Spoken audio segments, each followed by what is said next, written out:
Staring into your eyes makes my heart come alive. Suddenly brought to life when I met you. Reaching beyond the skies, running deep, stretching wide. Perfect love realized here with you. Yes, love is for real, you will never let go, never let go. Oh, it's more than just words, love beyond my control, out of control. This is real love, this is real love. Yeah, this is real love, this is real love. Oh.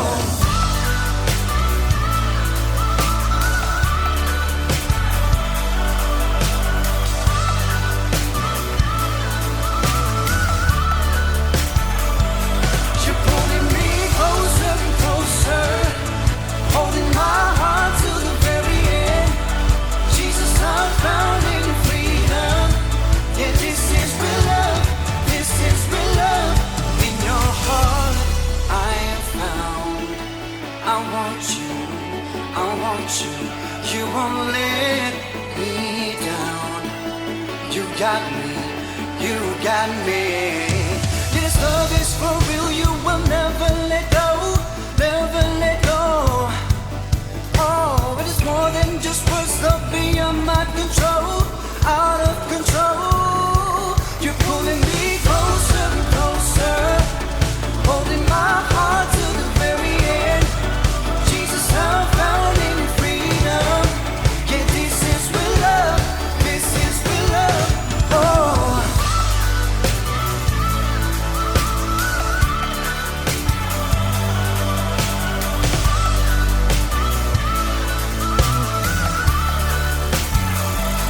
You're pulling me closer and closer, holding my heart to the very end. Jesus, I'm found in your freedom. Yeah, this is real love, this is real love. Oh.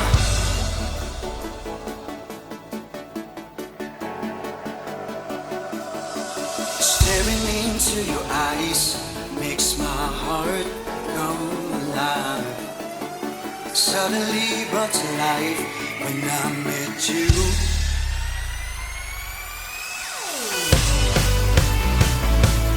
This is real love, this is real love. Sing, this is real love, this is real love. Oh.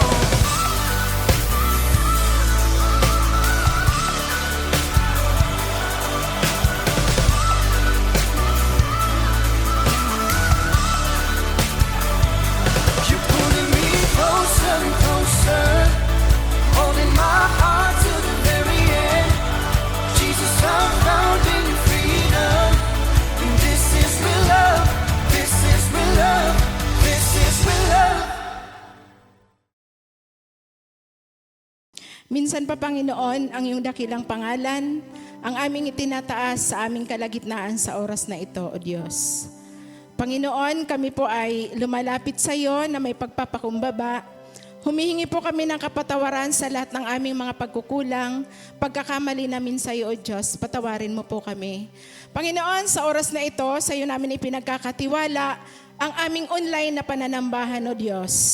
Dalangin namin na samahan mo ang bawat isa sa amin, 10 na mga nasa kani-kaniyang mga bahay na makikinig ng pananambahang ito.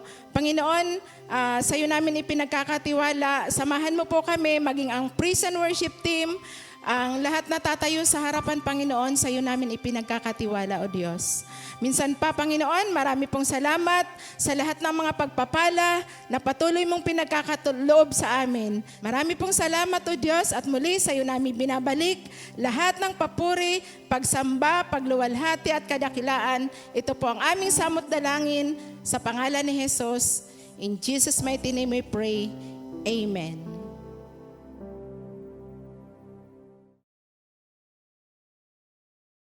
Magandang araw nga po sa ating lahat at samahan niyo po ako sa pagbabasa ng ating Biblia na makikita po sa Hebrews chapter 11 verses 13 to 16 and 21 verses 21 to 22.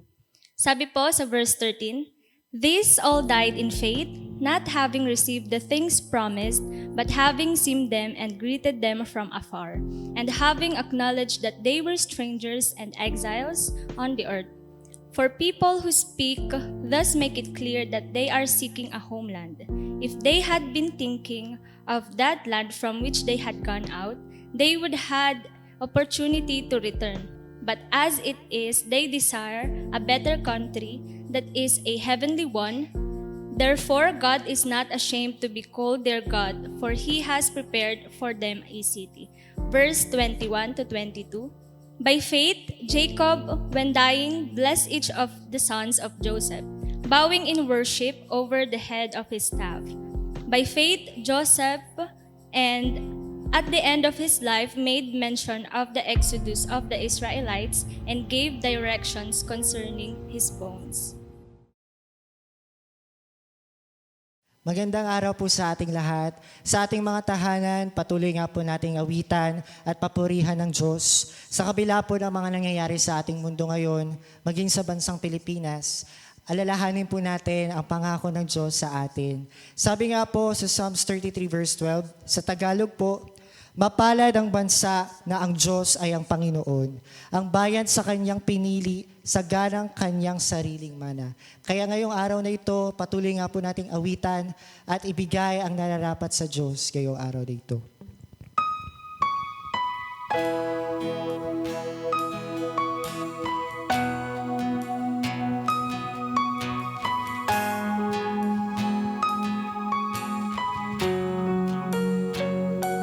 Si Yahweh ang tanging Diyos, may gawa ng lahat ng mabuti.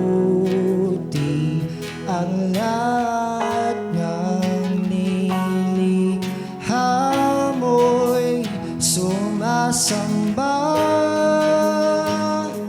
sa iyo.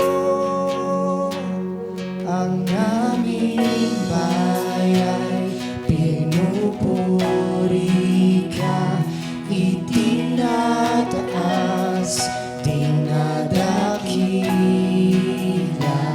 Ang aming puso ay isang umaawit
dakila ka. O Diyos, dakila ka.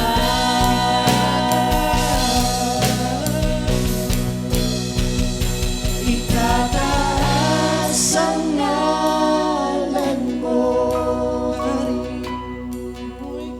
Hari ng buhay ko. Ako'y sumasamba, O Diyos, dakila ka. Minsan pa natin itaas ang pangalan ng ating Diyos. Itataas ang ngalan mo, Hari ng buhay ko. Ako'y sumasamba, O Diyos, dakila ka.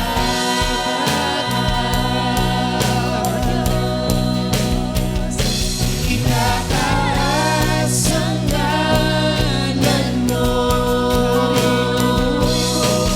Hari ng buhay ko. Ako'y sumasamba, O Diyos, dakila ka.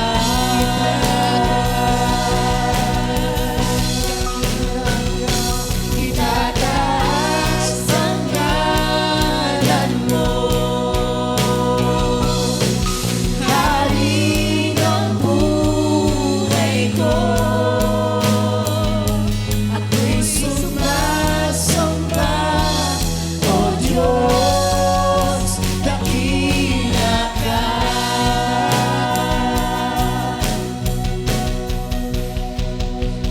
Itataas ang ngalan mo,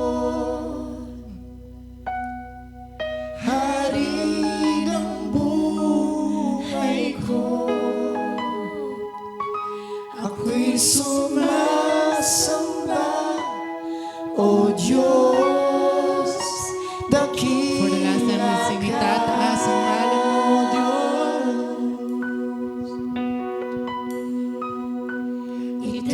Itataas ang ngalan mo, Hari ng buhay ko. Ako'y sumasamba, O Diyos, dakila ka.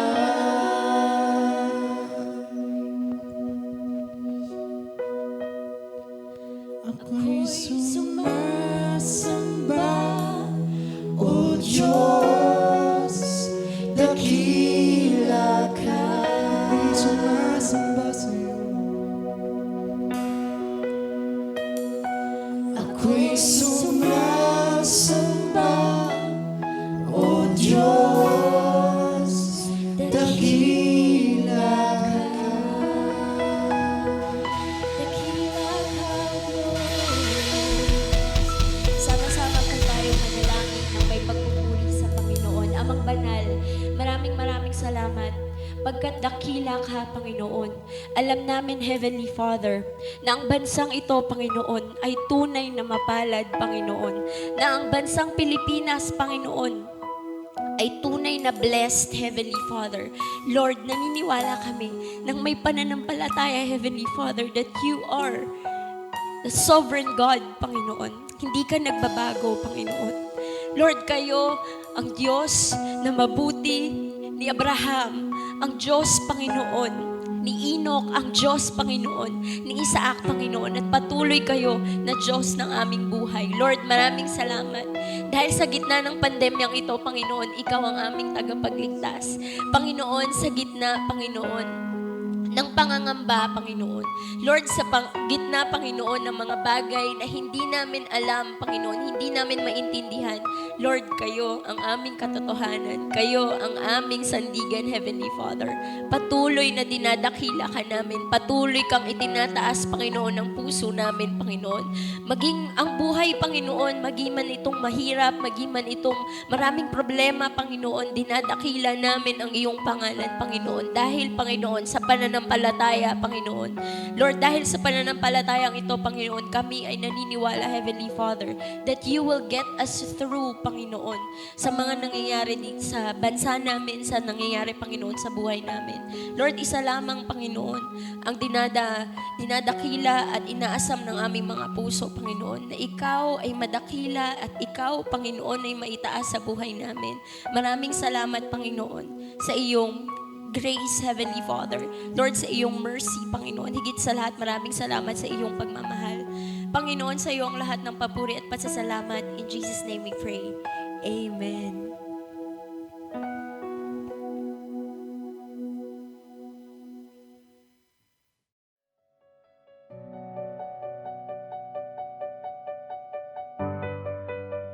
Memory verse, Proverbs 3, verses 5 to 6. Trust in the Lord with all your heart and lean not on your own understanding. In all your ways submit to Him, and He will make your path straight. Sama po nating ipanalangin ang ating mga anak, mga kabataan sa araw na ito. Panginoon, nagpapasalamat po kami, Panginoon, sa kabutihan mo sa buhay ng bawat isa, Panginoon. Lord, nagpapasalamat po kami sa buhay ng mga bata na patuloy niyo pong iniingatan, pinoprotektahan sa mga panahong katulad nito, Panginoon. Lord, salamat po sa patuloy na pagbibigay ng kalakasan, ng katalinuhan sa mga bata. Lord, salamat din po dahil patuloy ka pong nagpo-provide sa mga pangangailangan ng mga bata. Lord, we pray, Father God, na sa araw na ito, Panginoon, patuloy kang mararanasan ng mga kabataan, ng mga bata, Panginoon. Patuloy nilang makikita ang iyong kabutihan, Panginoon, na dadali nila, Panginoon, hanggang sa sila'y lumaki, na patuloy nilang ibabahagi kung paano ka naging mabuti sa buhay nila, Panginoon. Lord, patuloy po namin pinapanalangin na patuloy mo pong ingatan, protektahan ang buhay ng mga batang ito. Patuloy niyo po silang bigyan ng kalakasan, ng katalinuhan sa lahat ng kanilang gagawin, Panginoon. Lord, we also pray, Panginoon, na alam po namin ang hirap, Panginoon, sa sitwasyon namin, Panginoon. Pero alam po namin, Panginoon, na Ikaw ang magpo-provide sa lahat ng kanilang pangangailangan. Lord, we pray na anuman po ang hiling ng mga bata, anuman po ang dalangin ng mga bata, ay patuloy niyo pong sisiya sa atin ang puso nila at patuloy niyo pong ipagkakaloob ang mga bagay na ito sa kanila. Lord, inilalapit po namin muli ang buhay ng mga batang ito. Patuloy mo po silang samahan hanggang sila'y lumaki, Panginoon. Maraming salamat po sa tanging pangalan ni Jesus. Amen.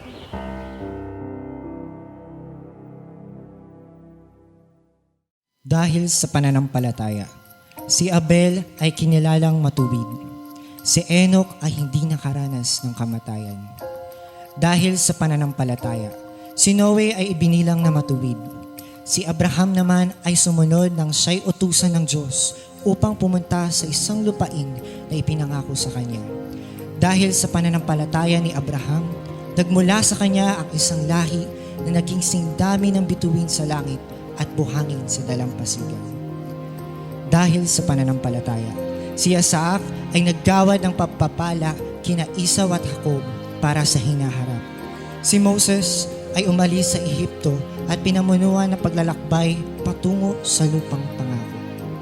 Dahil sa pananampalataya, ang mga Israelita ay nakatawid sa dagat na pula na parang lumalakad sa tuyong lupa, samantalang nalunod ang mga Ehipsyo na humahabol sa kanila. Napaguho ang pader ng Jericho matapos silang ligiran ito ng 7 araw. Dahil sa pananampalataya, sina Gideon, Barak, Samson, Jepte, David at Samuel ay nagwagi sa laban ng mga kaharian, nagpaamo ng mga leyon, napatay ang mga nag-aalab na apoy, nakaligtas sa tiyak na kamatayan at nagkamit ng mga pinangako ng Diyos.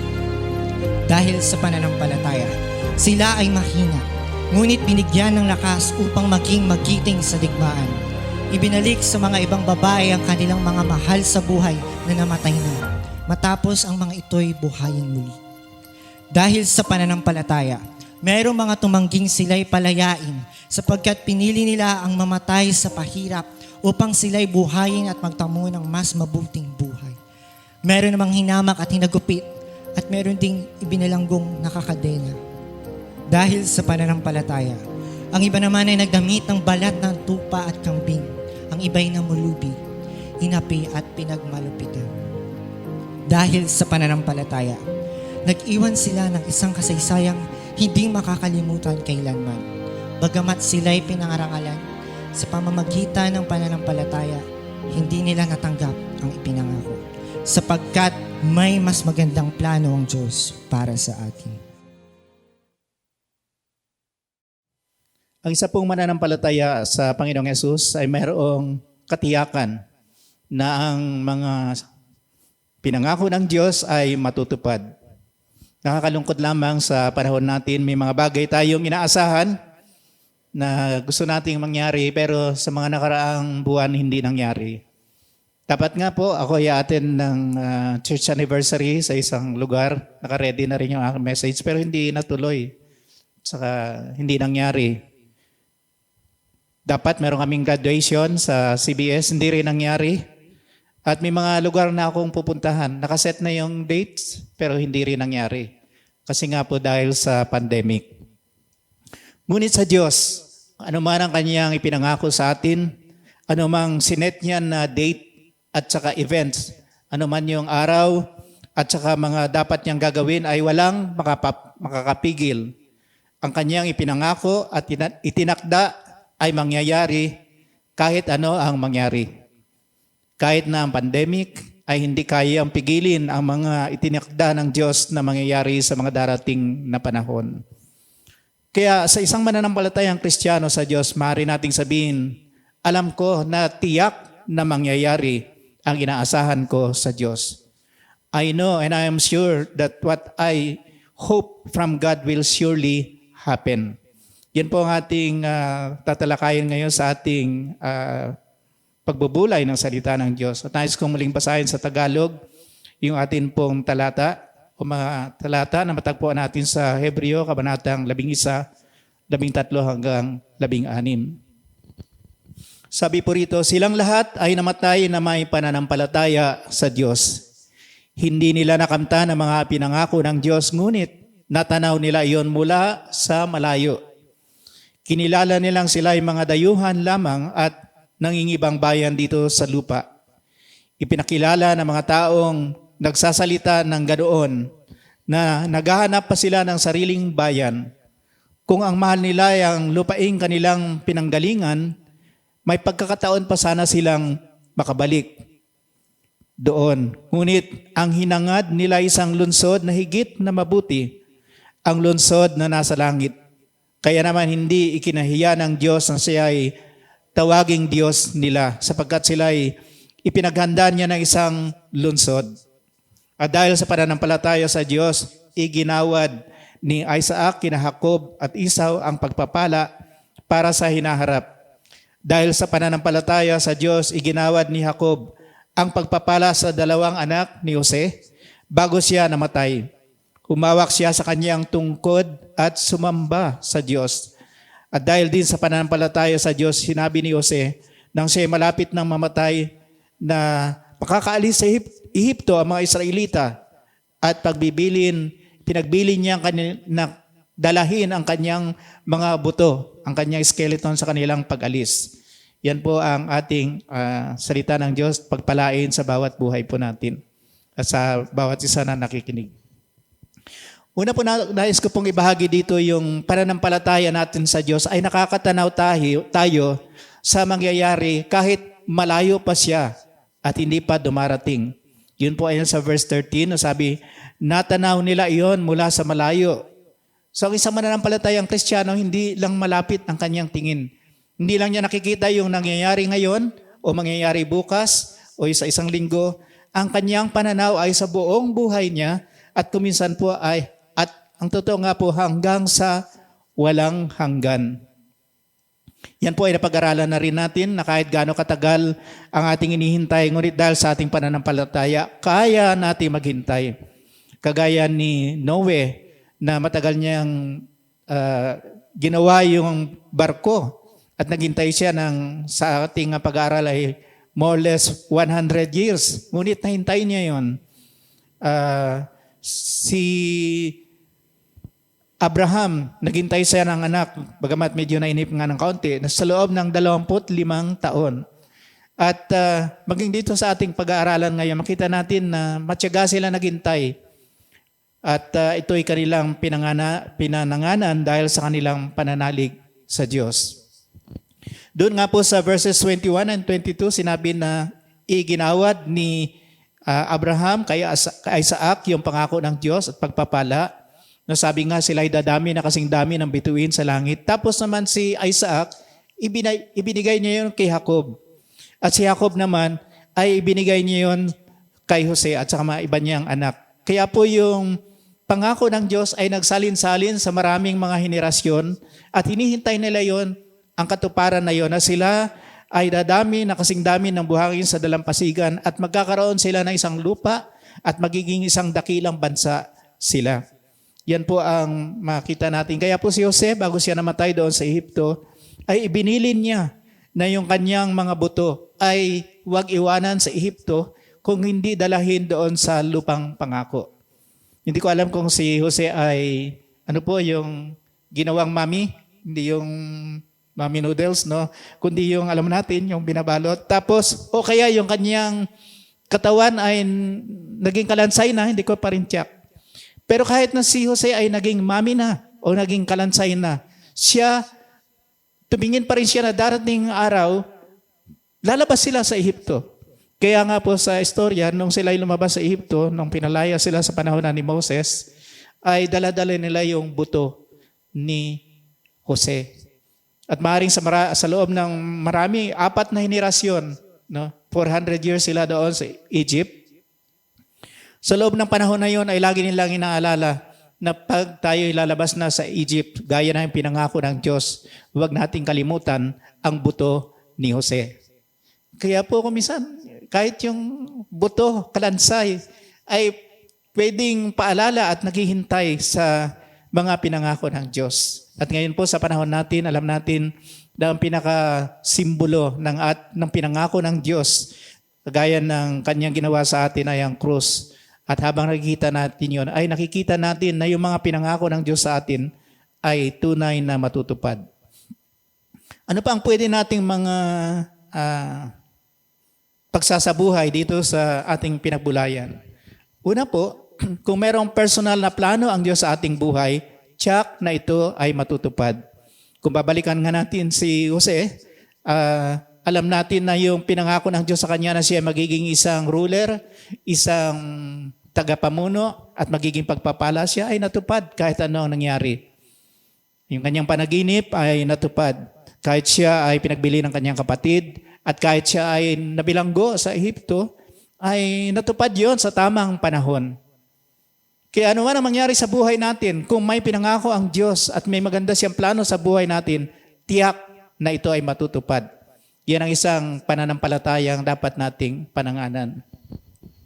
Pero kung minsan sabihin natin, hindi ko naman alam ang plano ng Diyos. Hindi naman ako nanaginip kagaya ni Jose na ako ay magiging ganito o ganyan ang gagawin ng Diyos sa akin. Tama din po yun. May mga tao sa Biblia, hindi naman nila talaga alam kung ano yung susunod na araw. Kagaya sa panahon natin ngayon, hindi nga natin alam ang bukas. Halimbawa, sa Biblia, si Ruth. Si Ruth, namatay yung kanyang asawa. At nung sinabihan sila ni Naomi, bumalik na kayo doon sa inyong sariling paniniwala. At iwanan nyo na ako kasi wala na akong anak para maging asawa nyo. Si Orpha ay umalis kasi hindi na nga niya tiyak. Pero si Ruth sabi niya kay Naomi, yung Diyos ay magiging Diyos ko. At sumama siya doon sa Israel. At alam naman po natin ang story, doon natagpuan niya si Boaz. Pero hindi niya alam yun. Hindi niya alam na magkakaasawa siya muli doon. Hindi niya alam na siya ay magkakaanak sa pamagitan ni Boaz. At sa pamagitan nga niya ng kanyang mga anak na yon ay naging isa pa siya sa saling lahi ng ating Panginoong Yesus. So kung minsan hindi natin alam yung darating, ang mahalaga lang magtiwala tayo at minsan magugulat tayo, yung pala may plano pa rin ang Diyos kung sinunod natin siya. Si Orpha, hindi ko tiyak kung ano nangyari sa kanya. O halimbawa si Esther po sa Biblia, dahil nga po sila ay naging mga slaves o mga alipin, napunta sila sa Persia. Wala na siyang magulang, siya po ay isang ulila. Ngunit, alam natin sa story, naging isang reyna si Esther. Pero hindi niya alam yon. Baka hindi nga niya pinangarap na maging reyna siya, pero dumating yun sa buhay niya. So minsan po ganun, pagtiwala tayo sa Diyos kahit hindi natin alam yung mangyayari. Merong magandang plano ang Diyos, hindi lang parang ngayon o isang taon. Kung minsan kala natin wala na, pero meron pa na sabi nga po, the best is yet to come. And it is sure to come kung mananampalataya tayo sa Diyos. Ganon din po sa ating bansa. Makita po natin na yung mga Israelita, pagkaraan ng mahigit na 400 taon, dumating si Moses, hindi sila nakalimutan ng Diyos at inilabas sila sa lupang pangako. So patuloy natin ipanalangin ang ating bansa. Sa kabila ng maraming mga hindi magandang mga pangyayari, maraming mga hanap buhay na nawawala, marami po mga negosyo ang nagsasara. Ngunit patuloy nating panalangin na magandang plano ng Diyos sa ating bansa ay matutupad sa tamang panahon. Higit sa lahat, walang hanggang plano ang Diyos. Ang ating pananaw hindi lamang dito sa lupa, hindi lamang kung tayo maging, mahirap masabihin, maging mga buto na, pero ang plano ng Diyos sa atin ay walang hanggan. It is an everlasting plan na yun dapat tinatanaw din natin. Kaya sabi nga po doon sa binabasa natin, silang lahat ay namatay na may pananampalataya sa Diyos. Hindi nila nakamtan ang ipinangako ng Diyos. Hindi nga nakita ni Abraham yung marami niyang mga anak. Ngunit natanaw nila iyon sa malayo. At silang lahat ay hindi lamang nila natanaw iyon sa malayo, hindi lamang sa kanilang kamatayan, ngunit ang hinangad nila ay isang lungsod na higit na mabuti, ang lungsod na nasa langit. At mamaya pag-aralan po natin kaunti. So ano po ang resulta ng ganitong pananampalataya na meron kang malayong pananaw? Ang iyong pananaw ay to eternity, hanggang sa walang hanggan. Ang nangyari po, una, sa verse 13, kinilala na mga mananampalatayang ito na sila ay mga dayuhan lamang at nangingibang bayan dito sa lupa. Sa English po, yung dayuhan ay foreigner. So ibig sabihin po, yung isang mananampalatayang Kristiyano, tinuturing niya na hindi talaga ito ang kanyang bansa. Ang bansang Pilipinas, bagamat tayo mga Pilipino, pero hindi pa rin yan ang ating permanenteng bansa. Tayo po ay mga citizens of heaven. Kaya dito sa lupa, tayo ay mga foreigners. Sabihin na natin mga OFWs din tayo kung tayo naglilingkod. Kasi po, talagang ang ating talagang tahanan ay sa langit. Yun ang ating bansa, banal na bansa, ang banal na lungsod.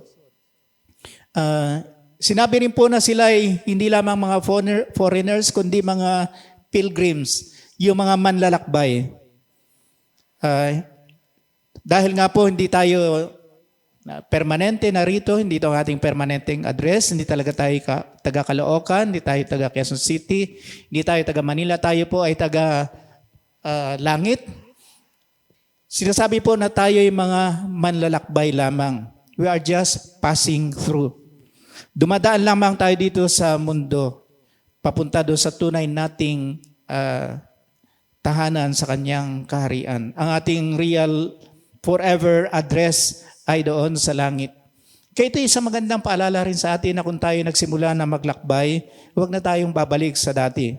Ang sabi nga dito sa verse 15, kung mahal nila ang lupaing kanilang pinanggalingan, may pagkakataon pa sana silang makabalik. Si Abraham nang umalis siya doon sa Ur, hindi na siya bumalik. Yung mga Israelita nang umalis sa Ehipto, hindi na sila bumalik. Yung iba nga gustong bumalik, kaya nga po hindi sila nakarating sa lupang pangako. Kasi ang hinangad nila ay isang lungsod na higit na mabuti, ang lungsod na nasa langit. So tama po yung ating inaawit na no turning back pag tayo nagsimula na maglakbay papunta doon sa tahanan na inihanda sa atin ng Diyos. Para po ba yung halimbawa, taga-Caloocan ka, pupunta ka ng Baguio o Tagaytay.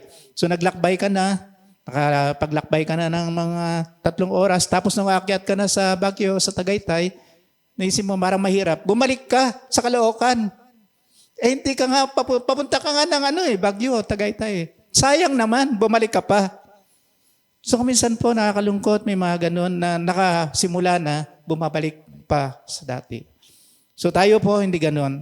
Kung tunay tayo mananampalataya sa Panginoon at tinatanaw natin ang lungsod ng Diyos, tayo po ay tuloy-tuloy lamang ano man ang mangyari sa ating buhay kahit sa panahon natin sa ngayon. Kaya panghuli po sabi, hindi kinahiya ng Diyos na siya ay tawaging Diyos nila sapagkat sila ay pinaghanda ng pagpapala para sa hinaharap. Mas maganda, far better po, alam natin yung lungsod na inihanda ng Diyos. Kaya sabi, hindi siya nahiya na tawagin siyang Diyos. Kasi po yung inihanda niya ay hindi kayang ihalin tulad sa anumang pinakamagandang lugar dito sa mundo. Alam po naman natin yan. Kaya po, minsan di po ba yung pagka meron tayong inihanda, naganda tayo, tapos sasabihin natin ganda tayong pagkain, sasabihin natin doon sa mga tao, pasensya na kayo sa aking handa kasi ito lang ang aking nakayanan. Ganon. O halimbawa, meron kang inihandang lugar, sabihin mo, pasensya na kayo kasi medyo hindi maayos. Ganon. Pero ang Diyos, hindi siya naghingi ng pasensya. Hindi siya nahiya kasi alam niya yung talagang inihanda niya is the best for each one of us. At talagang may pagmamalaki yun balang araw, yung lungsod na yon na tinanaw na rin ng mga unang mananampalataya. Ang totoo nga po, yung mga unang mananampalataya, kaunti lang ang kanilang pagkaalam doon sa lungsod. Hindi pa masyadong sinabi sa Biblia. Mas maliwanag siya sa bagong tipan. Lalo sa pahayag, may mas magandang paliwanag doon. Kaya mas mapalad po tayo kasi yung lungsod na sinasabi rito na natanaw ng mga una nating mga magulang ay mas higit pa ang ating pagkaalam. So babasahin ko po sa inyo yung ilan sa sinasabi sa lungsod dito sa pahayag. Sabi po ni Apostle John nung siya po ay nagpakita ang Diyos sa kanya at pinakita yung lungsod, sabi po rito, narinig ko ang isang malakas na tinig mula sa trono. Ang sabi ng tinig, tingnan ninyo, ang tahanan ng Diyos ay nasa piling na ng mga tao. Maninirahan siyang kasama nila at sila ay magiging bayan nila. Ito nga yung sinasabi natin. Makakapiling nilang palagi ang Diyos at siya ay magiging Diyos nila. At papahirin niya ang bawat luha sa kanilang mga mata. Wala nang kamatayan, wala nang dalamhati, pagtangis at paghihirap sapagkat lumipas na ang dating mga bagay. Pagkatapos ay sinabi ng nakaupo sa trono, pagmasdan ninyo, binabago ko na ang lahat ng bagay. At sinabi niya sa akin, isulat mo, maaasahan at totoo ang mga salitang ito. Napasailalim ako sa kapangyarihan ng Espiritu at Espiritu ako'y dinala ng anghel sa ibabaw ng isang napakataas na bundok. Ipinakita niya sa akin ang Jerusalem, ang bagong lungsod na bumababa sa langit buhat sa Diyos. Nagliliwanag ito dahil sa kaluwalhatian ng Diyos. Kumikislap na parang batong hiyas gaya ng hasper, ang diamanting sinlinaw ng kristal. Napansin ko na walang templo sa lungsod sapagkat ang nagsisilbing templo roon ay ang Panginoong Diyos na makapangyarihan sa lahat at ang Kordero. Hindi na kailangan ng araw o ang buwan upang bigyang liwanag ang lungsod sapagkat ang kaluwalhatian ng Diyos ang nagbibigay ng liwanag doon. Ang Kordero naman ang siyang ilawan. Sa liwanag nito ay lalakad ng lahat ng tao at dadalhin doon ng mga hari sa lupa ang kanilang kayamanan. Mananatiling bukas sa buong maghapon ang mga pinto ng lungsod sapagkat hindi na doon sasapit pa ang gabi. Yan po ay nasa Pahayag chapter 21. Kaya po mapalad tayo kasi yung lungsod na tinanaw nila ay mas tanaw natin ngayon. In fact, kaunti pa rin lang ito. Kaya po nais nating manawagan muli ngayon na magpatuloy tayo sa pananampalataya sa ating Panginoon. Tingnan natin yung magandang plano pa ng Diyos sa buhay natin at tiyak na matutupad. Let us look beyond our life na meron pang magandang inihanda ang Diyos sa atin sa kanyang kaharian. Pagtiwalaan natin at nais ko nga muling sabihin, it is surely to happen. Ano man ang mangyari dito sa mundo, anumang mga pandemic na darating, hindi kayang pipigilin ang plinano ng Diyos sa bawat isa sa atin at sa buong mundo. Babaguhin niya ang lahat at siya makakasama natin ng magpakailan paman. Dahil sa pananampalataya, ang bawat pamilyang miyembro ng BCGC ay maniniwala at magtitiwala na ang pandemyang ito ay matatapos din sa pangalan ni Jesus. Tayo ay patuloy na mananalangin at magbubulay ng salita ng Diyos. Atin pong panghawakan ang mga pangako ng Diyos na ibinigay sa atin. Dahil sa pananampalataya, ang bawat individual na miyembro ng BCGC ay patuloy na paglilingkuran ang ibang tao dahil ito ay makapagbibigay papuri sa Diyos. Tayo po ay patuloy na maglilingkod, susunod at magpapakumbaba sa kapangyarihan ng Diyos. Dahil sa pananampalataya, ang bawat isa ay magpapakatatag sapagkat may mas magandang plano ang Diyos para sa atin.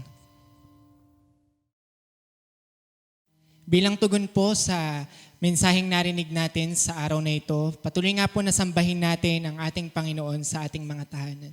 Samahan niyo po kaming umawit sa ating Panginoon.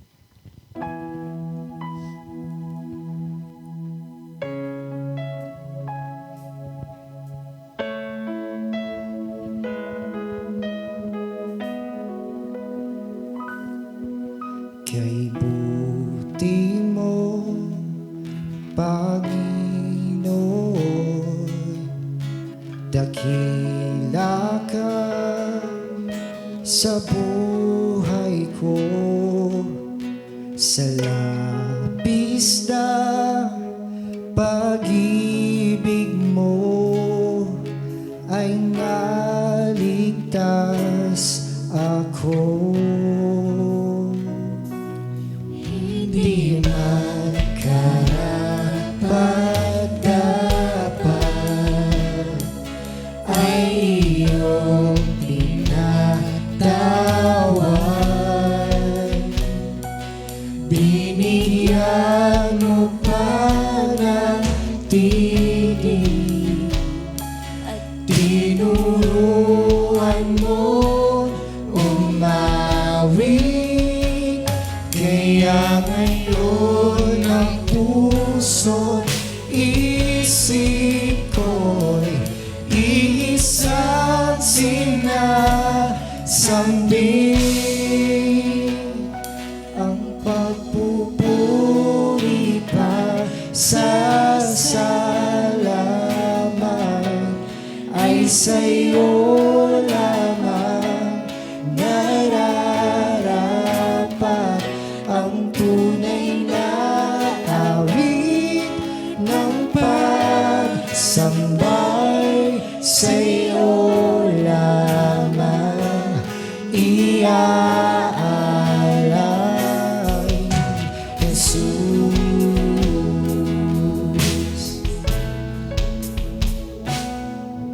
Kay buti mo, Panginoon,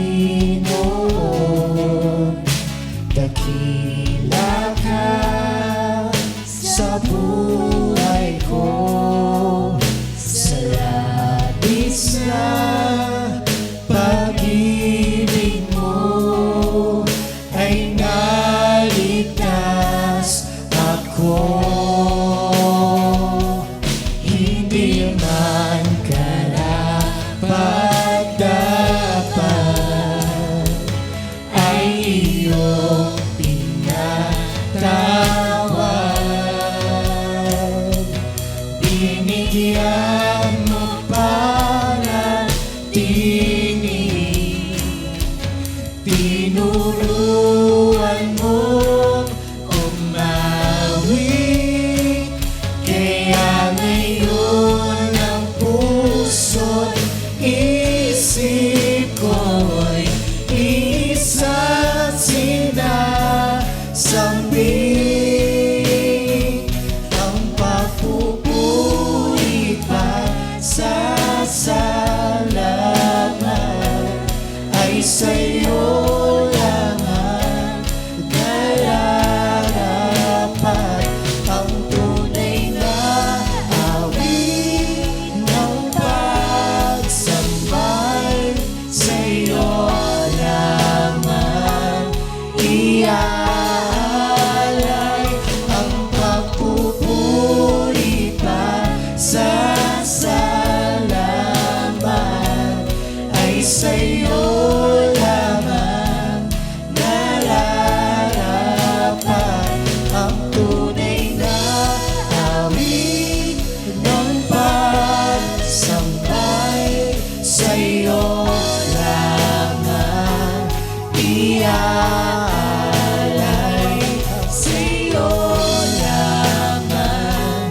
iaalay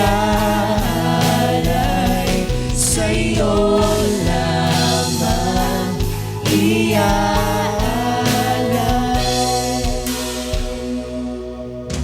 Jesus.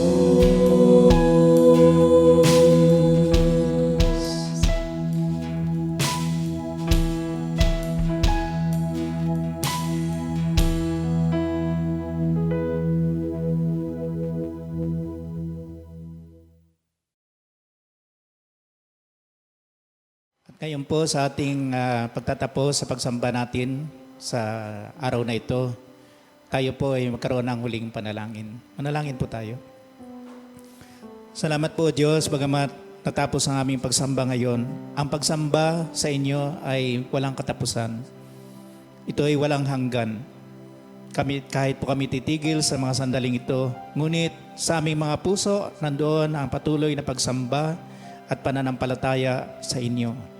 At salamat po na tanaw kami sa walang hanggan na pagsamba, na doon tatanggapin namin ang lahat ng mga inihanda nyo para sa inyong mga anak.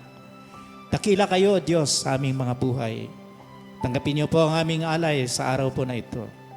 At ngayon, ang Diyos ng kapayapaan na bumuhay mula sa mga patay, sa ating Panginoong Yesus, ang dakilang pastol ng mga tupa, sa pamagitan ng dugo na walang hanggang tipan, naway gawin niya kayong ganap sa bawat mabubuting bagay upang magawa ninyo ang kanyang kalooban at gawin sa atin ng Diyos ang nakalulugod sa paningin niya sa pamamagitan ni Jesucristo na sa kanya ang kaluwalhatian, kapangyarihan, ngayon at magpakailanman.